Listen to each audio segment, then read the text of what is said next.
ಓದಿ ಸಮಾಜೇ ನನ್ನ ಜೀವನದ ರಾಜಕಾರಣದ ಸಮಾಜದ ನಡತೆಯೇ ನನ್ನ ಜೀವನದ ಬುಕ್ಕ. ಆ ನಡತೆಯಿಂದ ಎಷ್ಟು ಕಲಿತೀನಿ ಜೀವನದೊಳಗೆ ನಾನು. ಅದರಿಂದ ನನ್ನ ಅಭ್ಯಾಸ ರೀ. ನಿಮ್ಮನ್ನು ನೋಡ್ಕೋತ ಕೂತೀನಿ. ನೀವು ಜನ ಸಮಾಜ ಊಟ ಹಾಕಿದವರು ನಿಮ್ಮ ಭಾವನಾ ಹೆಂಗಿರ್ತದ ಅದು ತಿಳ್ಕೊಳಕ್ಕೆ ನಾ ಸುಮ್ಮಿರ್ತೀನಿ. ಆಟ ಹಂಗೆ ನಾನು ನನಗೆ ಗೊತ್ತಾಗೋದಿಲ್ಲ ಇದೆಲ್ಲ. ಆದರೆ ತಿಳ್ಕೊಳಕ್ಕೆ ಇವ್ರ ಭಾವನಾ ಏನದಪ್ಪ ನೋಡುನು.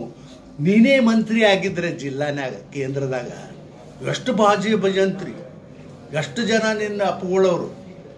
ಒಬ್ಬರೇ ಬಂದು ನಿಮಗೊಂದು ಪಬ್ಲಿಕ್ ಒಂದು ಇದು ಕೊಡ್ತೇವ್ರಿ, ನಿಮಗೆ ಸನ್ಮಾನ ಕೊಡ್ತೇವೆ ಗಂಡ ಮಗ ಒಬ್ಬರೇ ಕೇಳಿದ್ರ ಹೇಳಿ ಎಷ್ಟು ನೋವರಿ. ಇದನ್ನು ಸಹಿಸ್ಕೊಳ್ಳೋದು ಯಾಕ? ನಾನು ದಲಿತ ಅನ್ನೋ ಭಾವನೆಗಾಗಿ ಇವೆಲ್ಲ ಭಾವನೆಗಳನ್ನು ಸಹಿಸ್ಕೊಂಡಿರ್ತೀನಿ ನಾನು. ಅಷ್ಟು ಮಂಗ್ಯ ಅಲ್ಲ, ನಾನು ಬರೋದಿಲ್ಲ, ನನಗೆ ಆ ಶಕ್ತಿ ಇಲ್ಲ. ಇಡೀ ಜಿಲ್ಲೆಯಲ್ಲಿರ್ತಕ್ಕಂಥ ಎಲ್ಲ ರಾಜಕೀಯ ಜನರಿಗಿಂತಲೂ ಹೆಚ್ಚು ಶಕ್ತಿ ನನ್ನ ಹತ್ರದ. ಭಗವಂತ ಆ ರೀತಿ ನಾನು ನಡೆಸ್ಕೊಟ್ಟಾನೆ. ಆದರೆ ನೋವು ಎಷ್ಟಾಗ್ತದೆ ನೀವೇ ಹೇಳ್ತಿದ್ದೆ. ಇಷ್ಟೆಲ್ಲ ಮಾಡಿ 40 ವರ್ಷ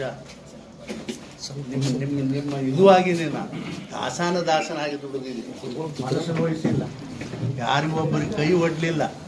ಇಷ್ಟೆಲ್ಲ 10 ಚುನಾವಣೆ ಮಾಡಿದ್ರೆ ಬಜಾರ್ನಾಗ ಬಂದು ಬರೀ ಆइए साहब जी आइए